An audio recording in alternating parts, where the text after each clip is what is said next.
Kung bata ka pa lang na nanonood dito, pwede mo tong i-skip. Pero kung may gusto kang matutunan bago ka pa pumasok sa mundo ng 20s life, ituloy mo lang ang panonood. Buhay 20s ay isa sa pinakamahirap na era na pagdadaanan nating lahat. Andyan yung tinatawag nilang pressure. Alam mo yun, yung parang kailangang madaliin mo yung mga bagay-bagay. Yung makakarinig ka ng mga salitang, dapat pag 20 ka na may trabaho ka na. Dapat pag 25 ka na meron ka ng bahay at lupa. Dapat kapag 25 ka na, kinasal ka na. Isa pang nagpapadagdag pressure sa akin siguro ay dahil hindi kami mayaman. Yung kahit humiling ka dyan ng motor o sasakyan sa parents mo, hindi nila yon maibibigay. So anong mangyayari? You are going to work for it, my boy! Gusto nyo pa ng pressure? Syempre, habang wino-workout mo yung sarili mo, sinasabay mo na din kung paano mo tutulungan yung parents mo. Hindi naman sa narcissist yung parents ko, pero paano pa kaya yung mga parents na ganyan, di ba? Pag wala kang maitulong, masasabihan ka ng walang utang na loob or whatever. Dahil sa pressure na yan, magiging pressure cooker na ata ako Expectations. Ang laki ng expectation ko sa sarili ko dati. Yung tipong dapat pag 24 na ako director na ako. Dapat kapag 25 na ako ganto na ako kagaling. Kaya minsan, nakaka-disappoint kung hindi siya nangyari. Ang ginagawa ko ngayon para hindi ako masyado ma-disappoint, hindi ako masyado nag-e-expect sa mga bagay-bagay. Mangyari kung mangyari. Let it go, sabi nga ni Elsa, di ba? Si God na ang bahala kung ibibigay niya o hindi. Comparison. Dati naikukumpara ko yung sarili ko sa mga mas magaling pa kaysa sa akin. Alam mo yun, yung makikita mo yung mga gawa nila, mapapa-holy sweat ka na lang dahil sa galing nila mag-drawing. Mapapasabi ka na lang na, potek yan, akala ko ang galing-galing ko na. Meron pa palang mas magaling kaysa sa akin. At dahil ikinukumpara ko yung sarili ko sa kanila, sinusubukan ko din maging katulad nila. Which is very very wrong, my friends. Mas lalo akong na-down sa sarili ko nung hindi ko magawa yung mga ginagawa nila. Like, mapapa-question na lang ako sa kakayahan ko. Dahil sa pagkukumpara, nagkaroon ako ng doubt sa sarili ko. Kine-question ko minsan kung kaya ko ba talaga. Para dito ba talaga ako? Minsan, dahil ikinukumpara ko yung sarili ko sa ibang tao, hindi ko napapansin na de-develop na din pala yung pagiging isang inggitero ko. Nung naramdaman ko na nagiging ganun na ako, napasabi na lang ako na, ay, hindi na to tama. Kailangan kong baguhin yung sarili ko. Ang ginawa ko na lang, pinapanood ko kung paano ba sila naging ganon. Ano yung hirap na pinagdaanan nila para maabot yung ganong level? Ano ang sinakripisyo nila para maabot yung ganong success na meron sila ngayon? Experiences and rejections. Nung natuto na ako mag-animate, sinubukan kong maghanap ng trabaho. At guess what? Ang hirap maghanap ng trabaho, my friends. Lalo na kung wala kang kakilala na magga-guide sa'yo or magre-recommend kung saan pwede magtrabaho. Mag-isa lang ako naghahanap kung saan ako lulugar. Halos lahat na ng freelancing site sa internet, napuntahan ko na.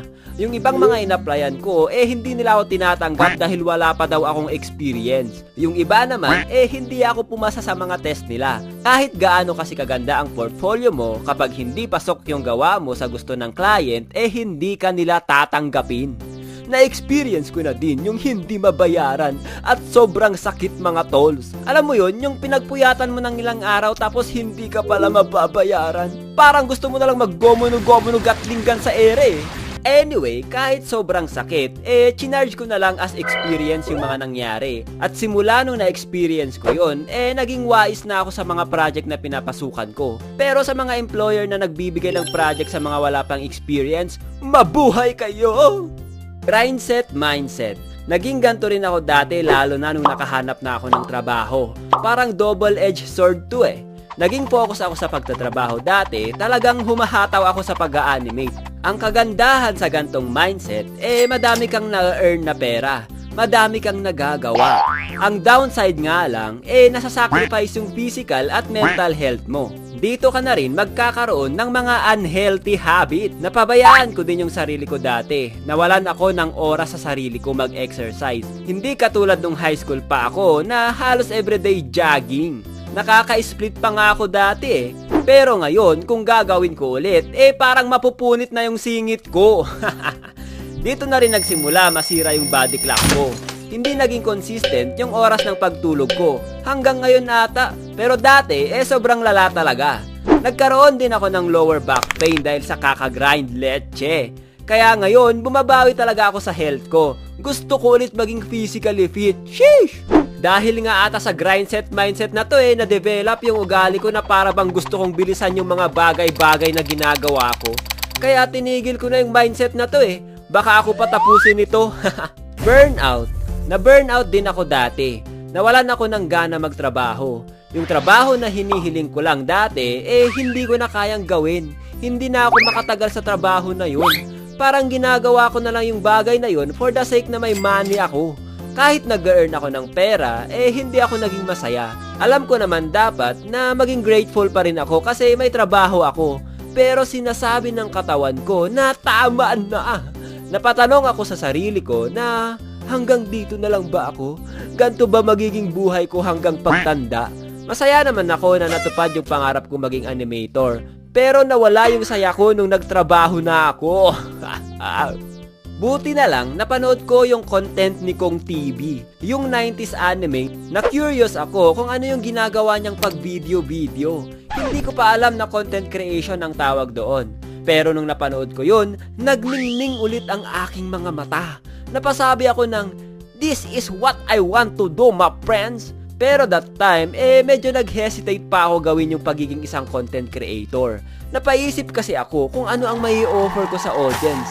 Isa pa, kung titigil ako sa pagtatrabaho, saan na ako kukuha ng pera?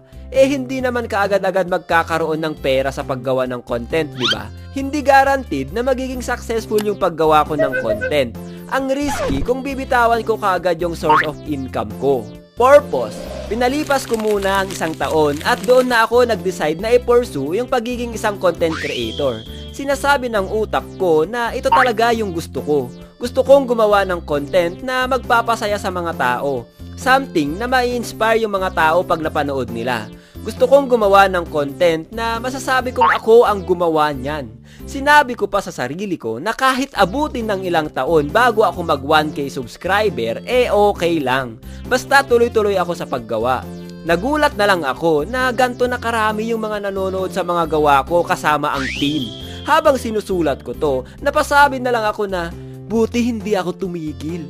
Buti naniwala ako sa sarili ko. Na-realize ko na kaya ko pala. Ang saya gumawa ng content kahit napakahirap siya gawin. Napapawi yung pagod kapag may mga nababasa akong comment na masaya sila na napanood nila yung content ko. Nakakataba ng puso kapag nakakabasa ako ng mga nai-inspire sa mga content ko. Support. Dahil sa suporta nyo, nagtuloy-tuloy ako sa paggawa ng content. Kahit hindi nyo ako kilala, hindi ko kayo kilala, finalo nyo ang isang Gen Animation. Napakaswerte ko nakatanggap ako ng gantong kalaking suporta na mahirap makuha sa ibang tao. Sa 20s life natin, may mga taong hindi susuporta sa inyo dahil ikaw yan. May mga taong hindi ka susuportahan dahil hindi nila naiintindihan. May mga taong hindi susuporta sa'yo dahil hindi nila nakikita kung ano ang nakikita mo. Kaya sa 20s life nyo, huwag nyo kalimutan yung mga taong totoong sumusuporta sa inyo. Hindi lang dahil may kailangan sila sa inyo. Friends, sa 20s natin, dito na mag-uumpisa magsilagasan ng tropa. Ang hirap na mag-outing kasama ang mga tropa. Alam mo yun, yung sobrang busy nyo, nagsiset na kayo ng schedule. Ito yung magplaplano kayo, tapos mauuwi lang sa drawing kasi hindi pinayagan ng leave yung isa nyong tropa. Tapos ayaw nyong ituloy yung outing kapag hindi kumpleto ang barkada. Hindi katulad dati na kapag tatawagin mo lang yung tropa mo, pupunta lang kayo sa bahay, sisigaw, papalakpak o kaya papasok na lang bigla sa loob na akala mo bahay nyo din yung bahay nila. Ngayon, hindi mo na yun magagawa kasi yung iba mong tropa, may mga pamilya na. Dito rin sa era natin na to, makikita mo kung sino ba talaga ang mga totoo mong kaibigan. Sino ang mga kailangan mong ikat para sa peace of mind mo. Sino ang mga tropa mo pa rin pero may mga boundaries na. At higit sa lahat, sino yung mga tropa mong tatakbuhan mo kapag may problema ka. Gaming. Isa sa mga nawala sa akin dahil sa kakaisip sa future ko, nawala yung pagiging isang gamer ko.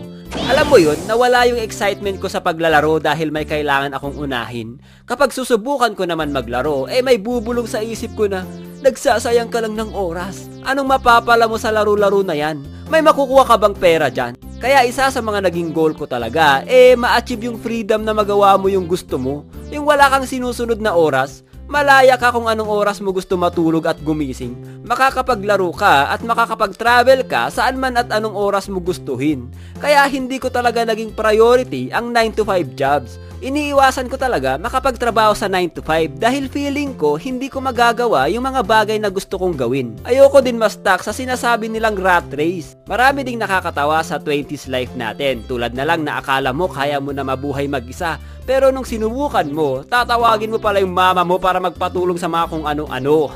Akala mo kapag nagkapera ka na, nagkasahod ka na, mabibili mo na lahat ng gusto mo. Hindi pala, dahil papaulanin ka ng maraming bills. Halo-halong emosyon ang mararamdaman mo sa 20s life mo. Maaaring masaya, malungkot, nakaka-excite, at minsan you feel shit, my man. Sabi nila, itong era na to ang time na magandang mag-experiment. Gawin mo yung mga bagay na gusto mong gawin. Mag-fail ka man sa isa, hanap ka agad ng bagay kung saan tingin mo makapagbibigay value sa buhay mo. Kaya sa mga nasa 20s ngayon, good luck! Sana mahanap nyo yung mga bagay na makakapagbigay purpose sa buhay nyo. Yun lang. Bye-bye!